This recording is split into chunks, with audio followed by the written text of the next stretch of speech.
اهدنا الصراط المستقيم.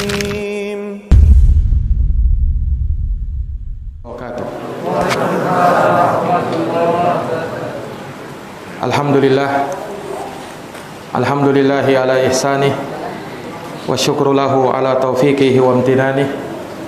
Asyhadu an la ilaha illallah wahdahu la syarikalah ta'ziman li sya'nih wa asyhadu anna Muhammadan abduhu wa rasuluh ad-da'i ila ridwanih sallallahu alaihi wa ala alihi wa sahbihi wa ikhwanih wa sallama tasliman katsira. Amma ba'd.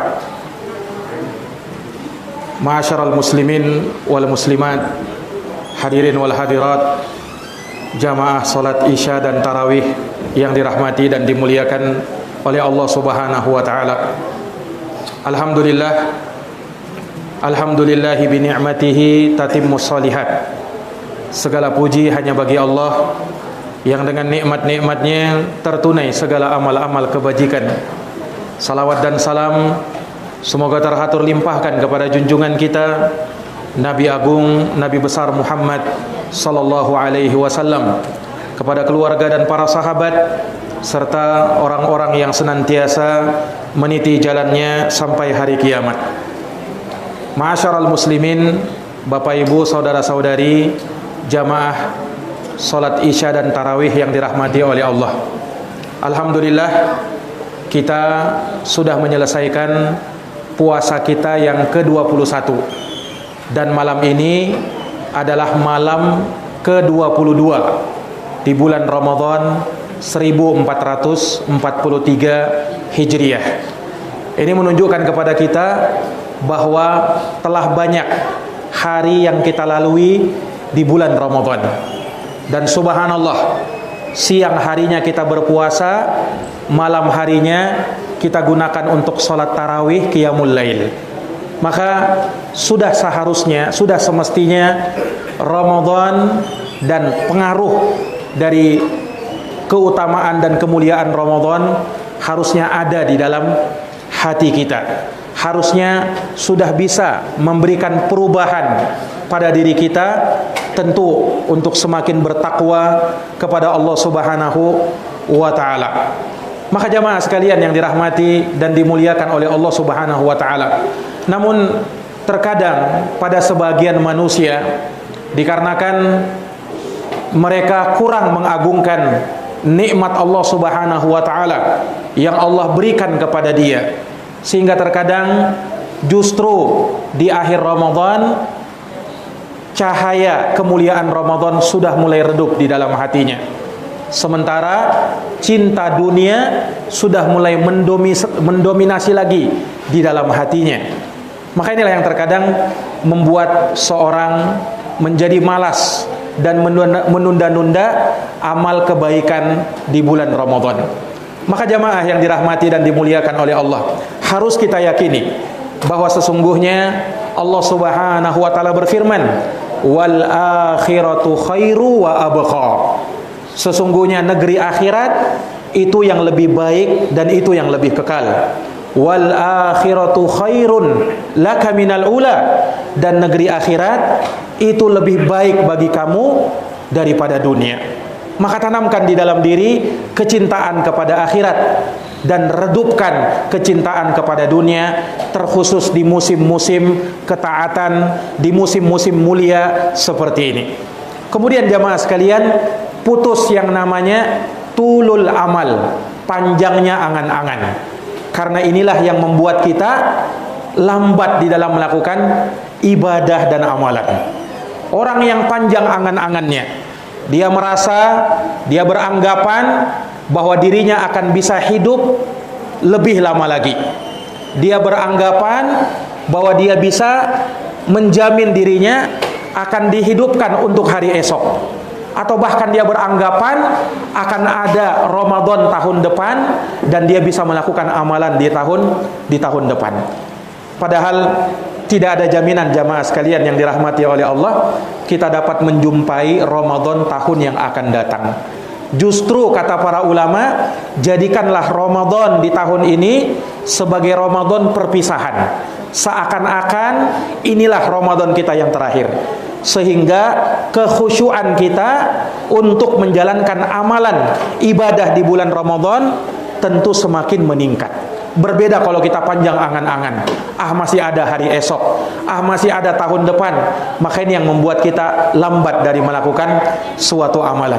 Maka jamaah sekalian yang dirahmati oleh Allah, satu hadis yang hendaknya kita jadikan sebagai renungan di akhir-akhir Ramadan seperti ini. Sabda Nabi sallallahu alaihi wasallam dalam hadis Abu Hurairah radhiyallahu anhu riwayat Imamul Bukhari. Kata Nabi sallallahu alaihi wasallam, "Ihris 'ala ma yanfa'uk wasta'in billah wa la ta'jaz." Tiga hal yang diingatkan oleh Nabi kepada kita. Yang pertama, ihris 'ala ma yanfa'uk. Bersemangatlah kamu terhadap apa yang bisa mendatangkan manfaat bagi kamu. Wasta'in billah. Yang kedua, jangan lupa minta pertolongan kepada Allah. Wala ta'jaz. Dan yang ketiga, jangan pernah merasa lemah, jangan pernah merasa malas. Ini nasihat agung dari Nabi kita Muhammad sallallahu alaihi wasallam. Iya, untuk kita bersemangat dalam apa? Mengusahakan perkara yang bermanfaat bagi diri kita. Hendaknya kita jadikan segala aktivitas kita bisa bernilai ibadah. Baik di saat kita bekerja, baik di saat kita makan, baik di saat kita minum, tidur, ataukah aktivitas keseharian kita. Jadikan dia bernilai ibadah dengan meniatkannya untuk beribadah kepada Allah. Sebab Nabi bersabda, "Innamal a'malu binniyat." Sesungguhnya amalan tergantung dengan niatnya. Apa yang kita niatkan tatkala kita melakukan aktivitas keseharian kita. Kalau kita niatkan ibadah, maka dia akan bernilai ibadah di sisi Allah Subhanahu wa taala. Kemudian jamaah sekalian yang dirahmati oleh Allah, lakukan hal yang bermanfaat. Sebab dari ciri kebaikan Islam seseorang manakala dia sibuk dengan hal yang bermanfaat.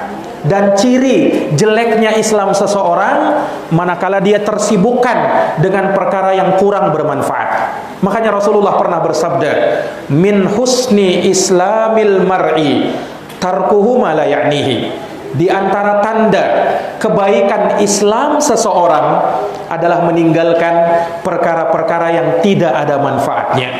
Iya, perkara-perkara yang tidak ada manfaatnya. Iya, maka sibukkan diri dengan hal yang bermanfaat. Waktu-waktu sangat berharga jamaah sekalian. Menit demi menit, jam demi jam itu sangat berharga. Terkhusus di bulan Ramadan ini.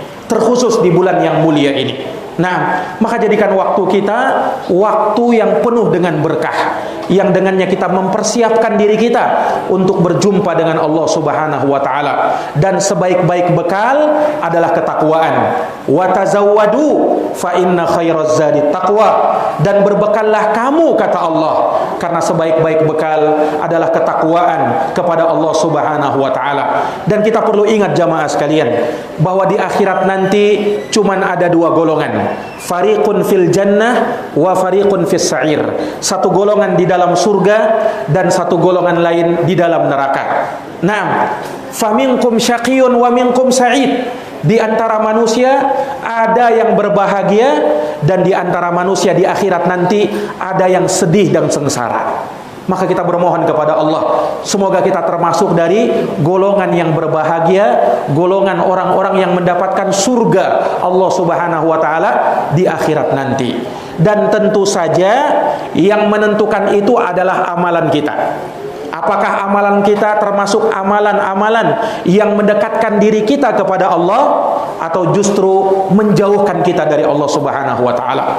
Apakah amalan kebaikan kita lebih berat daripada amal keburukan kita atau sebaliknya? Amal buruk kita yang lebih berat daripada amal kebaikan kita, na'udzubillah. Dan kita pun perlu mengingat jamaah sekalian, Rasulullah pernah bersabda, "La tazulu qadama ibni Adam yaumal qiyamah hatta yus'ala an khamsin." Tidak akan bergerak kedua kaki anak cucu Adam pada hari kiamat sampai dia ditanya tentang 5 hal. Harus dia pertanggungjawabkan 5 hal ini. Apa itu? An umrihi fima afnah. Tentang umurmu, di mana kau habiskan. Wa an syababihi fima ablah. Tentang masa mudamu, di mana kau usangkan. wa an malihi, tentang hartamu. Tentang harta ada dua pertanyaan. Min aina tasabah, dari mana kau dapatkan hartamu?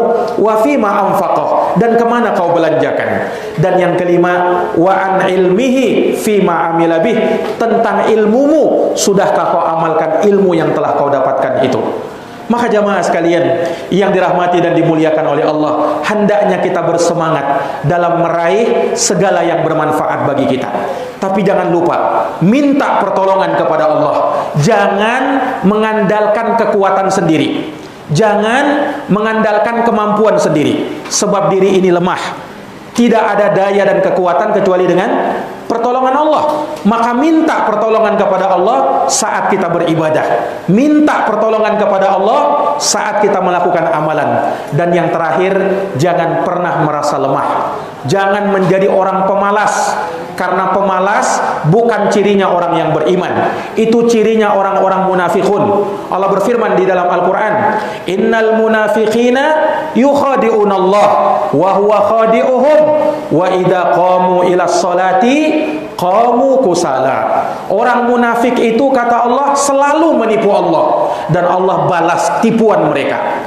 Mereka orang munafik kalau berdiri sholat, maka berdirinya dengan sangat malasnya. Itu pun berdiri mau sholat supaya dilihat orang, supaya dipuji orang, dan sedikit mengingat Allah Subhanahu wa ta'ala. Maka jangan sampai penyakit atau sifat kemunafikan ada dan mengakar dalam diri kita. Maka jamaah sekalian yang dirahmati oleh Allah, semoga kultum singkat ini bisa memberikan manfaat kepada kami dan kepada jamaah sekalian, dan semoga Allah senantiasa memberkahi hari-hari kita. Kita lewati bulan Ramadan dengan penuh semangat, dengan penuh antusias, mengejar suatu malam yang disebut dengan malam kemuliaan Lailatul Qadar, yang dengannya kita akan berbahagia di dunia dan di akhirat. Subhanakallahumma wa bihamdik, asyhadu an la ilaha illa anta, astaghfiruka wa atubu ilaik. Wassalamualaikum warahmatullahi wabarakatuh.